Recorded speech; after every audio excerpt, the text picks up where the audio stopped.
Hello listeners, Jordan here. I just want to let you know that you can listen to Nighttime early and ad-free on Amazon Music. Include it with Prime.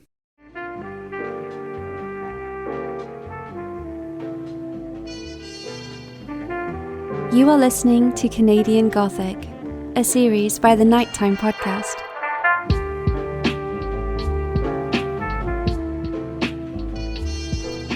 Hello listeners and welcome back to Canadian Gothic, a nighttime podcast series in which my pal Madelayne Klein and I discuss dark and unsettling Canadian stories.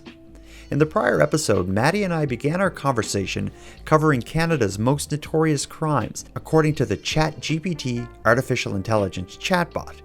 And tonight, we're going to finish that conversation. Where we left off, we had just discussed the monster of the Miramichi, Alan Legere, the beast of British Columbia, Clifford Olson, and the disgraced Royal Canadian Air Force Colonel Russell Williams. Now tonight, in this episode, we're going to pick up the conversation with that all-knowing artificial intelligence telling us what it thinks the two most notorious Canadian crimes are. So let's get into it.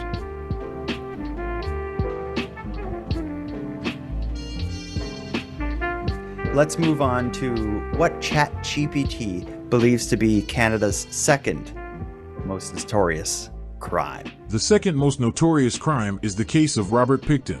Pickton, a pig farmer from British Columbia, was convicted of 6 counts of second-degree murder but is believed to be responsible for the deaths of many more women. His crimes involved the abduction and murder of sex workers from Vancouver's downtown east side. This one, I think you can handle this one because I think you did a video recently about this horrible person.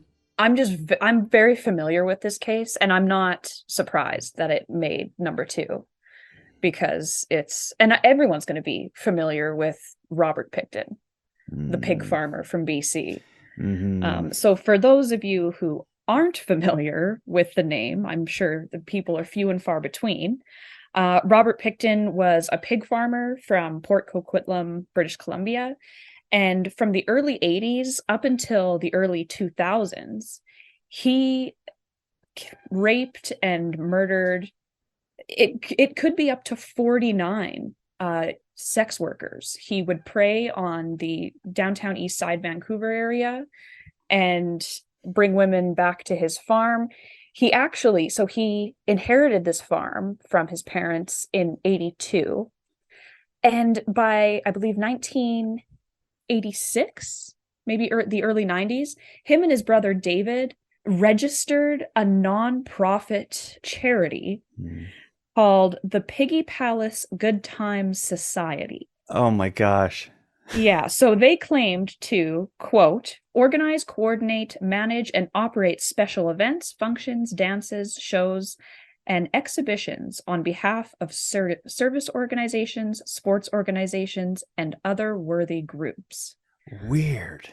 So all that translates to is they had these massive parties inside their slaughterhouse out their farm that consisted of bringing sex workers in. And it's said that the Hells Angels often frequented these raves and parties. And there were up to like 2,000 people that visited. In this muddy, stinky pig farm. In a slaughterhouse. Oh my goodness. But why would they need to register it? I guess just for tax breaks or something? Maybe to keep under the radar? I don't know. Yeah, that's part of it's just bizarre. That was kiboshed eventually because of zoning or something. They came in and they were like, yeah, this is a slaughterhouse. This is not, no. This all you people need to go home. Right, exactly. So, yeah, he was notorious in the downtown east side. Mm-hmm. And so finally it all came to a head in 2002. And you mentioned this before, but we're really just the main point. This story I could talk for an hour just about this guy. Oh yeah. If people want to get deep into the story of Pickton and Pickton's farm and all the horrible things he did, Christy Lee, who hosts the Canadian True Crime podcast, she has, I think it's like a 4 or 5 part series with each part is like 2 hours long. Oh, and wow. I remember talking to her when she was writing it and putting it together, and it destroyed her. I think she took a break from podcasting after it because it was just so horrible and there was so much to it. But yeah, it's a long, because he was able to get away with these crimes for a long time. This was going on. I'm honestly surprised that this didn't make the top spot, because just of how heinous and the number of victims. So like I said, he would target mostly sex workers, and yeah, these women would go to the farm and then vanish afterwards. He was in 1997, there was a altercation between him and a woman where he was charged with attempted murder. He did stab her. He was released on a $2,000 bond or bail, and then the charges were dropped or stayed in like the new year. But yeah, so this went on until 2002. I believe he was on police radar. So they got a search warrant because of illegal weapons. And then once they found what they found warranted a second search warrant where they found belongings of all these missing women. So finally he was arrested. Unfortunately, he was only convicted of 6 murders. He was charged for 26 and he has admitted to 49. And they found the DNA of over 33 women on his farm. But they couldn't identify most of them because it said that he ground up his victims and put it into the pork that he fed to, or that he sold to the Canadian government. And then it's possible that he fed his victims directly to his pigs. Because he had a bunch of these big, ugly pigs that would eat anything. So yeah, it's That's right. These, like they found belongings of the victims and traces of DNA, but I don't know if they found remains of any victims. They did find some. Okay. I know one victim, they found like just her wrist bone or something like that. Wow. But yeah, I read another little portion that said in court it came out that they had found 80 samples of DNA, half belonging to men and half belonging to women. Weird. So, but DNA can be anything. So with Picton's story, and maybe you can explain this to me, is like his crime got a lot of attention and the accusations against him, but I don't remember hearing much about the trial. Like, did you follow the trial at all? And is there a reason why I don't know anything about his trial?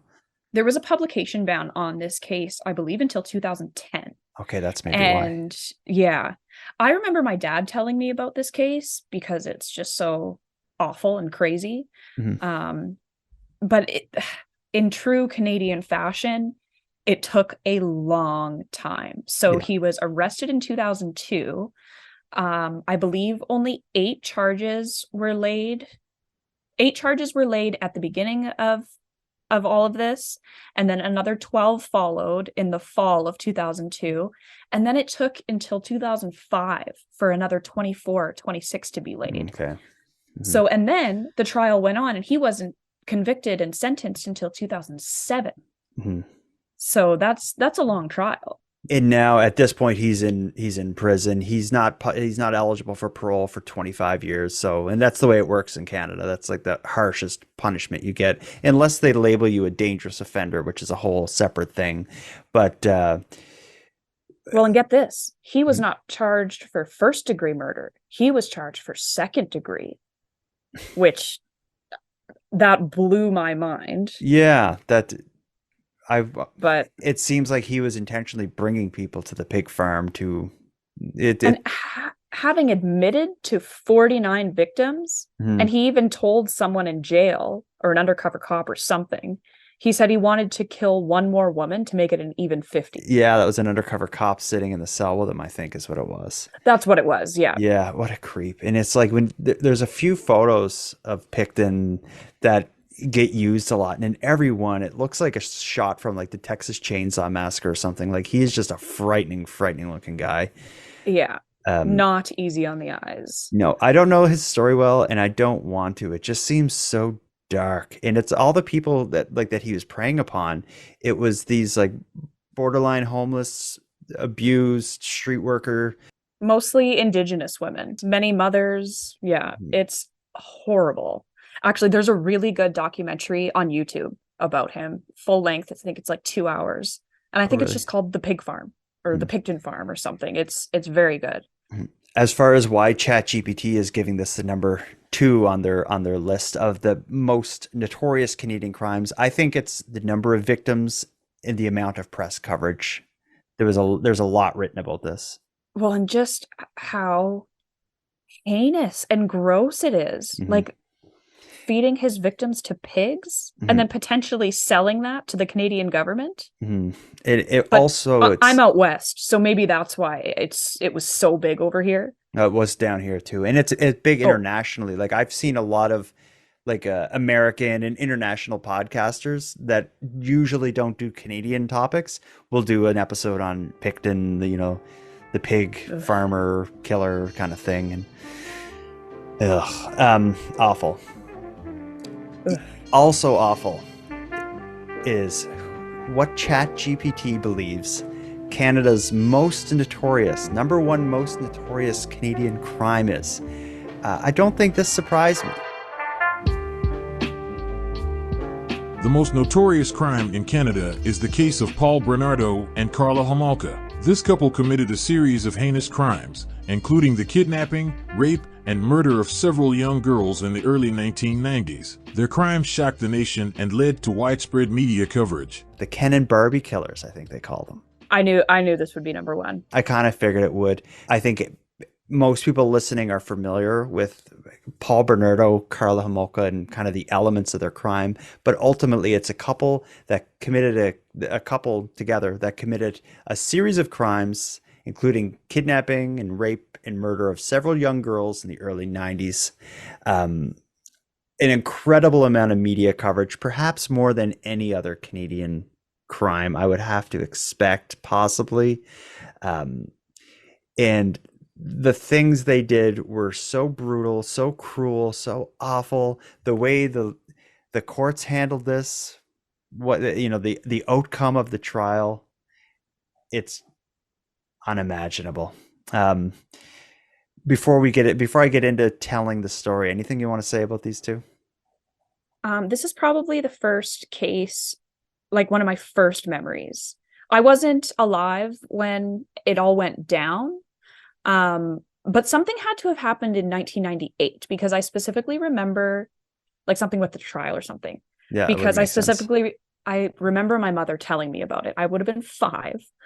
In And '98, you were 5? yeah, Holy. and I just remember my mom telling me about this awful story and the When you were bedrock. 5? Sit down, little Madelayne. I gotta. Well, the bedrock of the lesson was that like you can't trust women either. If a Okay. car pulls over and a woman is telling you to get in, you don't trust her. Okay. So, and yeah, that's just kind of always stuck with me. Wow. I And imagine just that you're probably have PTSD over this talk with your mom when you were 5 about Carla right. Homolka. God. Yeah, It's a God knock on bless your my mother. parents' door right now. You know CPS. what? She was real with me and I couldn't be more thankful. Good. But yeah, I think this was the one of the moments that really made me realize that the world isn't all sunshine and rainbows Hmm. and there are bad people out there. Yeah. Even here in Canada, even in small town, smallish, Yep. medium town, Ontario. So yeah, there's a lot of discussion about who's the bad one. Is it Paul Bernardo? Is it Carla Homolka? Is it both of them? Regardless of your thoughts on that, the crimes kind of start before Carla Homolka and Paul Bernardo connect. Paul Bernardo, even as a young man, was a um, prolific rapist. He was, without being caught, he was known as the Scarborough Rapist. Between 1987 and 1990, he was responsible for an increasingly vicious series of rapes in and around Scarborough, attacking women generally in the evening when they were walking alone, getting off a bus, these sorts of things. He did that for years without getting caught. He eventually meets Carla Homolka, moves in with her family. So him and Carla are living with her family. Despite still being semi-active as the Scarborough rapist, Paul Bernardo became interested, obsessed, fixated on Carla's younger sister, Tammy, who is a 15-year-old. So I guess we can say he's a pedophile. He was interested in Carla's younger sister, but oddly enough, like he didn't keep that as a secret from Carla, and she didn't have a problem with it. And that's where this gets, well, it's already weird, but that's where this gets really dark. They've more than once, Paul Bernardo had drugged Carla's younger sister with Carla's knowledge to like fondle her and these sorts of things, but he wanted to take it just like how his rapes were increasing in severity and viciousness. So was his activity with drugging and like molesting, or however you want to put it, with Carla's younger sister. But Carla, I don't know if I would say she encouraged it, but she was okay with that increasing severity, to the point that for Christmas on December 23rd of 1990, Carla wanted to give her younger sister's virginity to Paul Bernardo, her boyfriend, as a Christmas gift. So what she did was she drugged her 15-year-old sister with a rum and eggnog cocktail. When her younger sister lost consciousness, that allowed Paul Bernardo to rape her. Carla filmed it while he was doing it, but what ended up happening is she ended up dying during that. She choked on her own vomit. They did try to revive her, and they did call 911. They were kind of panicking after they realized what they had done. They had dressed her while she's dead, moves her up to her bed, called 911. When she was taken to the hospital in an ambulance, she was reported dead, deceased, with the official cause being accidental. They believe she just drank herself into like passed out and choked on her own vomit. So they never clued in that she actually was raped, which is pretty wild. That they were able, like something that brazen, that they were able to, at least for a period of time, get away with it. And it's even worse than that.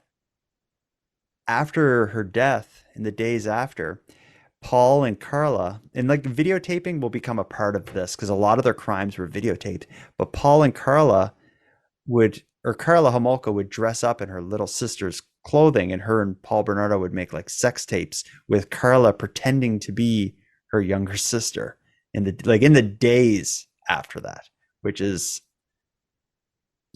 pretty sickening. As a way to allow Carla and Tammy's parents to grieve, Paul and Carla decided to move out. They move out of the house shortly after killing Tammy, which allows them to even further ramp up Paul Bernardo's, twisted cravings for women, young women, for children, I should say. The next victim comes on June 15th of 91. Paul Bernardo comes across a 14-year-old girl named Leslie. She was locked out of her house. She was just outside, and that's, Paul Bernardo lurks around neighborhoods looking for situations like this. She was locked out of her house. Paul Bernardo gets out of her car and approaches her. He offers her cigarettes, and they're in his car, so they're walking to the car. As she gets near the car, he grabs her, pulls her in, blindfolds her, drives her to the apartment that he shares with Carla, and not unlike what happened with Carla's younger sister, they tied her up, drugged her, abused her, but she lived through the night. It was actually the next day that she was killed, and there's still a debate about who killed her. Paul Bernardo says that Carla Homolka gave her a lethal dose of a drug, where Carla Homolka says Paul Bernardo strangled her. But regardless of who did it, they were both involved in hiding her remains. And this is also quite twisted, is Paul Bernardo cut her into pieces and made concrete blocks with each piece inside, and just sunk the blocks in a body of water. They eventually found one of the blocks, and there was I think there was teeth in it, but they were able to identify her remains from like a orthodontic thing in her teeth that they found encased in cement. But they still didn't connect it to Paul Bernardo or Karla Homolka at this point, despite getting a series of rapes followed by 2 murders. They have a third murder, which is Kristen French. April 16th of 92, Bernardo and Homolka are driving through St. Catharines, specifically looking for a victim. As they pass by a school, they spot 15-year-old Kristen French walking home. They pull in a nearby parking lot, and it's now, and this is probably what the story your mother told you when you were 5, Karla Homolka got out of the car carrying a map, asking the kid for help. As Kristen French is looking at the map, trying to help Karla Homolka, Paul Bernardo approaches her from behind, grabs her, pulls her into the car. And this is what eventually will lead to their capture. When Kristen French doesn't arrive home that night, her parents contact the police, who canvass the area. Usually when you hear of like a kid's, missing, it doesn't raise crazy red flags right off the bat. But in this case, when they're canvassing the area, they found one of her shoes in the area where she was abducted. And they also found a witness who thought they had seen like an abduction happen. So they were... Why wouldn't you call it they knew... Yeah, it's a good point. They didn't. But that allowed Paul Bernardo and Karla Homolka, much like with the prior 2 victims, they videotaped themselves torturing, raping, and drugging her. She was found dead in a ditch, I think 2 days later. And this is the same kind of thing where Karla and Paul Bernardo were both pointing at each other for responsibility. Oh, they turned on each other quick. How they get caught, earlier on, Paul Bernardo was being investigated related to the Scarborough rapes. He was one of the people they investigated a lot of people and interviewed a lot of people about that. He was one of them. And before any of the murders, when he was being investigated for one of the rapes, he volunteered a DNA sample. That was before any of the murders. But back then, when they tested for DNA, it took a long time. So he gave the DNA sample, but it was I think over a year later that they finally got the result that showed that he was responsible for some of the rapes.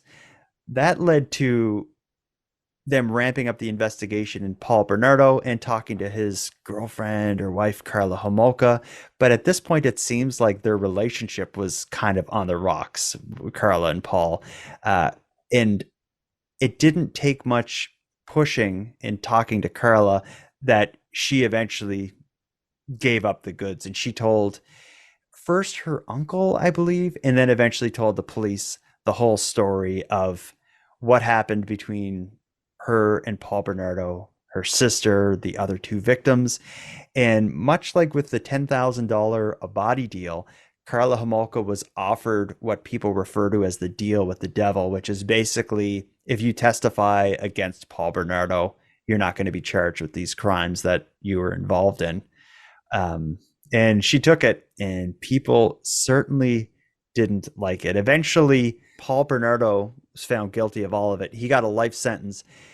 Karla Homolka, she did face charges, but she only got 12 years in prison. I don't recall exactly what her charges were, but she got a much lighter sentence. I gave the long version of that story, and I meant to give the short one, but I rattled through a lot of gory detail. Yeah, this is one where there's just so much to say about their case. And the way the plea deal worked was, so they said you'll only get 12 years or whatever. She knew she was going to prison. But I believe at this point, she was telling them that she wasn't involved as much as they thought she was.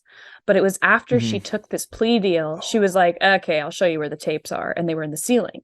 That's right. And then when they watched them, they were like, oh, well, shit, this plea deal is not good for us.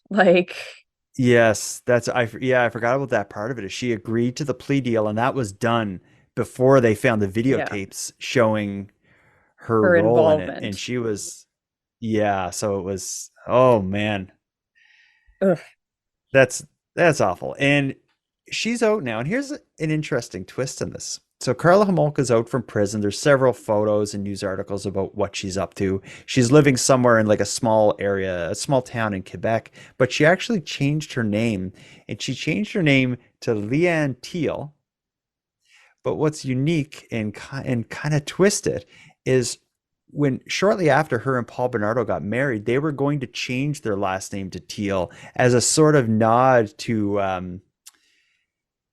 a sort of nod to the killer in this horror movie that her and Paul were right into. But it's like if you think, yeah, maybe she changed and stuff. I can't imagine someone like Karla Homolka changes, but she changed her name to what she was going to change her name with about a murderer back when she was with Paul Bernardo. This is that not super That's eerie? weird. And that leads me to believe that she probably still has feelings for Bernardo. And if they could communicate, they would. I wonder.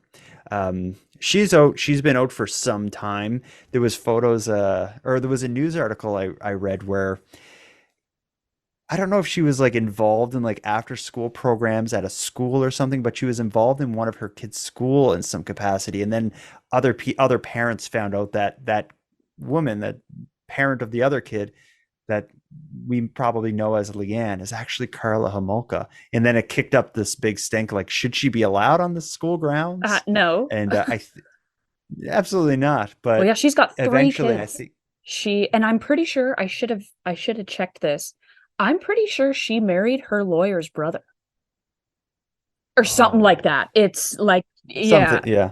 Paul Bernardo's still in prison, but he was in the news as recently as last week because he was moved from max security to a medium that's right. security institution or whatever. So there was a bit of, people don't like that, understandably. He's got to But be a dangerous offender. I'm you would Yeah. think, He's never getting out, I uh, hope. but the thing is, like, I'm not going to support the decision to move Paul Bernardo to a medium security prison, but here in Canada, for the most part, you get out eventually, and you need to kind of prepare someone to get out if you want them to even have a chance to not reoffend. So if he is ever going to get out, there needs to be this slow stepping down of, the type of prison he's in. I don't I don't know. I just wish we had. I wish life sentences were you're gone forever because I don't feel like the world needs Paul Bernardo to have a second chance. know. And this is why I'm a big advocate for the death penalty. I'm not saying dole it out for everyone, just willy-nilly, but people like him, why not? Yeah, like you got the video of it, Like and he did it. yeah, He's a mhm. psychopath. He's not there's no curing that. Well, what are your thoughts on Karla Homolka? Oh, that vile woman. I think she's still Okay. a psychopath. Well, really, I like awful. And I why should she wonder. be able to go on and have children and a life when she took the lives Mhm. of, you know, three Her, like and even her her younger younger sister, sister? and Ugh. um, yeah, it's. It's unfathomable how, and I can see why this is the most notorious Canadian crime. Mhm. I can't imagine there's been a Canadian crime that has had more written about it, And I wonder, especially I've at the often time. wondered if it's because on the flip side of the coin, because we were just talking about how awful looking and like when you think of a rapist and serial killer, you picture Picton. That's the gross guy on the street, but you never think it's the good looking guy and or girl because they were both Yeah, good it's looking. true. Hate to Mhm. admit Well, it. they called them the Ken and Barbie killers or Exactly. whatever. Karla Homolka definitely had like the late '80s Yeah. like girl look. Like the I don't know how you would describe her hair and stuff, but she just looked like she would date Bon Jovi or something. And yeah, maybe that's why Bernardo got away with it for so long. It's because When you picture a rapist, you don't think about a good-looking man, a good-looking and charming man. When I asked ChatGPT the 5 most notorious Canadian crimes, it did spit out its other mentions. It gave me like a top 5, and then it gave me 5 more honorable mentions, which should have said dishonorable mentions. I'm just going to go through a lightning round here. It told me the story of Peter Woodcock, who I didn't know his story. He committed a series of murders in the 50s. Is known as one of Canada's youngest multiple murderers at the time. And an interesting thing about him is he was in prison for years and years and years and years and years. He eventually gets like day parole or gets out for like one day. And the first day that he's out, him and someone he met in prison met up with another person they knew from prison and killed them. And then he walked to a police station and went back to prison. He was actually my first like full-length YouTube video last year. Oh, yeah. Really? I didn't know you did it. I got to watch it because I didn't know the Peter Woodcock story. He's horrific. He's Canada's youngest serial killer, or was at least. I hope he still is. And no one else has taken that role. But yeah, he killed children and like sexually assaulted them. But yeah, he was always a weird kid. And all the pictures of him, like he looks like the movie Psycho. Norman Bates. He has this like Norman Bates vibe. And he was like weirdly close with his mom. So or like had this the next one on the list is a very much a dishonorable mention for the quality of ChatGPT and how inaccurate it can be. So what it had told me is one of the other most notorious Canadian crimes is the story of James Hutchinson. And what it went on to say is Hutchinson was involved in one of the most high-profile cases in Canadian history known as the Shoeshine Boy murder. He kidnapped and murdered a young shoeshine boy named Emmanuel Jacques in Toronto in 1977. So I was like, I don't recognize those names. I Googled it.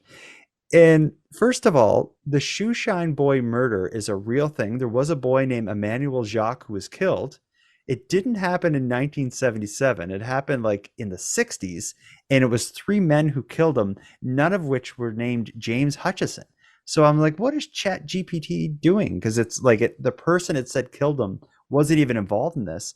And then when I did some Googling, I found that there was another completely unrelated missing kid whose name was James Hutchinson. So I think it took like a story from the US, a story from Canada, and just merged it all together into one thing that it got way wrong. So, you talked about at the beginning of this episode, someone like a lawyer, like citing a case that doesn't exist.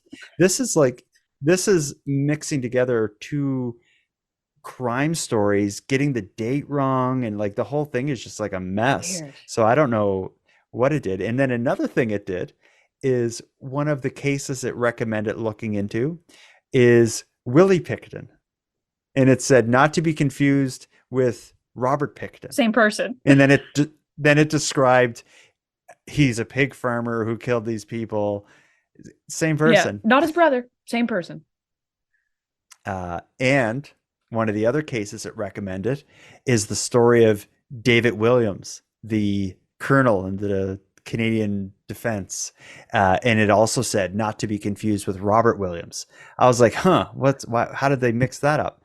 And his name is David Robert Williams, but they just, he's known, David Russell Williams. Oh, so weird. What it did was he's known as Russell Williams, but I guess like his legal first name is David. So ChatGPT mixed that up and thought it was 2 separate people, just like Robert Pickton and Willie Pickton. Right. Oh, that's weird.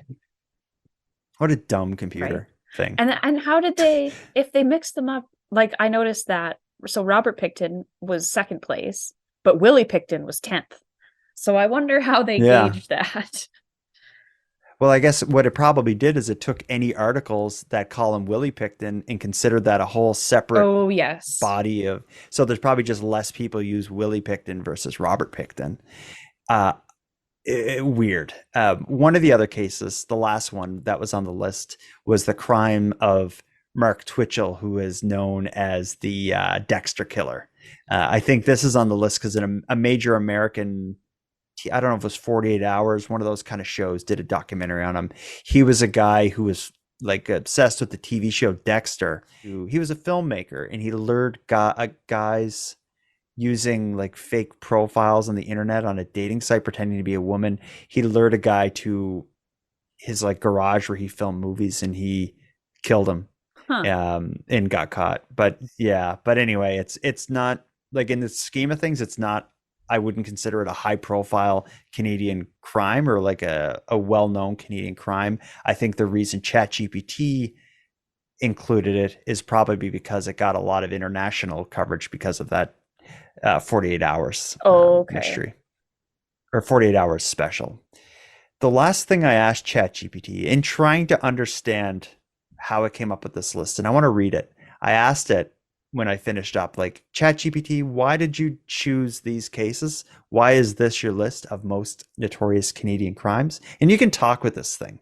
What it said to me is, The term notorious can be interpreted in various ways, such as crimes that received significant media attention, had a lasting impact on Canadian society, or involved particularly heinous acts. When determining the most notorious Canadian crimes, I relied on factors such as public awareness, media coverage, historical significance, and societal impact. Interesting. Well, yeah, they're but right I about think, that. yeah, certainly. Anything off the top of your head, something that wasn't on this list? Can you think of one that you would say like that is, should have been included? Maybe I'm biased in Nova Scotia, but I think what happened in Portapic, Yeah. and maybe that would have been on the list. But what ChatGPT does is it's read everything on the internet, but it stopped in, like, I think 2020 maybe is when Oh, it stopped gaining new data. And so now it's just using what it knows, but I think eventually they'll probably have a new version of it that has more information, but it doesn't reference things from, I don't know if it's 2020 or 2021 forward, and maybe that's why Portapic wasn't included. yeah, maybe. But that 2020, that was 3 years ago. You'd think that it would be included, but you never know. But yeah, that one's bad. I can't, not off the top of my head. Okay. The big ones to me were listed. Homolka, Yeah. Picton, Woodcock. Mhm. He would have come up for me. All right. Well, this has been interesting. This is a good way to see what it's a good way to get into several cases, but it's also cool to see what a robot thinks about this stuff. Yeah, that's Chat GPT kind of scares me. It does scare me because we're looking at like the most basic foundational version of it. It's just like, where's this going to be in 15 years? Yeah. I don't know, man. Because you can sit there and talk to it, and you can ask follow-up questions. Or I could have asked the same question, but I could have said, like, don't list it. Tell me it in the style of a poem, or, and it would have done it. It all would have rhymed and been like flowery. Oh, that's yeah, Um, that's bizarre. That's too it's, much for my little pea brain. but then the way it also mixes with other things is you can use artificial intelligence to make images. You can use artificial intelligence to copy voices, and it can, the same kind of stuff it does with language, it can do with images and voices.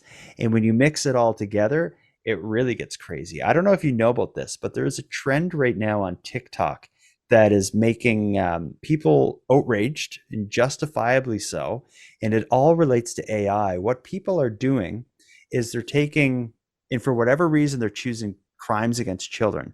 They'll take an image of a child who is murdered, and they will use AI to animate the face, and they'll use AI to make a children's voice, and they'll have the child that was murdered in a child's voice describing to the viewer what happened to them. Why would anybody ever do that? Why would they make it, but why would they watch it? Well, they make it because people will watch it. Yeah, I mean, the dark And web's that's been a around thing. for a while. This isn't the dark No, I web. This know. is TikTok. Mhm. Uh, I read an article on, I think Vice did a piece on this trend of animating victims to tell their own stories. And I was like, this can't be like common. Like, this is too crazy. And sure enough, yeah, it's all over TikTok. And it's just like a little. It's so freaky. I don't encourage anyone to check it out. That's But weird. and then you also have with AI. I've talked about this before. Is it can, if just like how ChatGPT has taken all the stuff that was written and it can use it in different ways. If you give it, an hour of your recording, an hour recording of you talking, it can pick out your speech characteristics and style, and it can imitate you in ways that you can't tell it's not real. And what people have done is they've copied like the voices of celebrities, so they can synthesize like Michael Jackson's voice and have Michael Jackson singing songs that were written way after he was dead, and you can hardly tell. That's insane. And it's, yeah, what a world. Well, right? would that be considered like a deep fake? Yeah. Yeah, like a deep fake is using AI, and some people embrace it. With the singer Grimes. I think you're a fan of She's Grimes. a singer? I know who she is. I didn't know she did music. Are you kidding No. me? She's one of the best. But what Grimes is doing now, she's a famous Canadian singer, but she is Canadian? I didn't encouraging know that her either. audience. Oh, her music's Oh. great. She's encouraging her audience to take her voice, which she herself had like AI'd, whatever the word for that is, and she's encouraging them to collaborate with the AI version of her and make music. And she's Right. said to her audience, like, I'm not going to go after you with copyright strikes or anything. Oh. If anything goes crazy viral and makes a bunch of money, we can talk, but go Hey, at you know what? it. No, you're right. I did know she was a musician. I thought she was just into like EDM, but not. Okay. I didn't know she like actually sang. Okay. But interesting, super weird. We learned a bunch of new things Yeah. tonight. Well, Madelayne, anything else you want to add? This has been unique. It's been interesting, but I think it worked. Anything you want to add before we put a bow on this? I'm very interested, but also at the same time very scared to see what the future of AI is going to bring us. It can't be good. Like, It's only going to get worse. Every day thing, this hellscape we live in gets darker and darker and closes in on this us. hellscape. Yeah, you're right. It's true.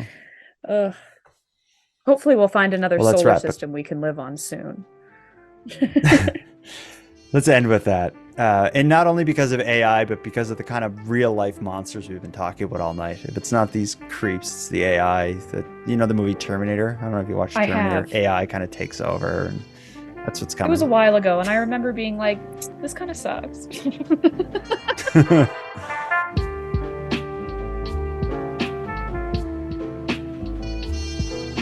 I want to thank you for joining Madelayne and I for this episode of Nighttime. Now I'm going to start wrapping up the episode, but before we part, I want to call on to you for your stories. In the next Canadian Gothic episode, Madelayne and I will again break down a collection of your encounters with creeps. But there's still room for a few more stories. So if you ever had the displeasure of a creepy coworker, a nightmare date, a far too strange stranger, or any other type of creep encounter, please stop what you're doing now, go to nighttimepodcast.com/contact, and send us a voice memo. The voice recorder is easy to use, and if you make any mistakes or misspeak, I'll edit it before it goes to air. So don't worry, make sure we all sound our best. We both hope to hear from you. Now let me end with some thanks here. First, a big thanks to Monty Datta, who contributes to the music for this episode. A shout out to LJ from the Dystopian Simulation podcast, who provides the series intro and outro voiceovers. And lastly, but most importantly, a massive thank you goes out to every one of you listening to Nighttime, as without your interest and your support, this show would be as pointless as it would be impossible. And on the topic of support, let me thank the newest subscribers to the premium feed, Ashley, Peg, and KJ. Thank you for your generous support. And for anyone else who'd like to support the show, but isn't currently subscribed to the premium feed, you can help out in a variety of ways. Of course, a premium feed subscription costs only a couple dollars a month and funds the creation of the show while giving you access to an ad-free 2-day early release date with access to a full back catalog of episodes. But if you can't go premium, you can still help the show out by simply sharing this episode on social media and letting some like-minded friends know what we're doing here. If anyone out there has any story ideas, wants to give feedback on the show, or would like to submit a question or comment for an upcoming episode, you can reach me at nighttimepodcast.com. noir.com/contact. I hope to hear from you.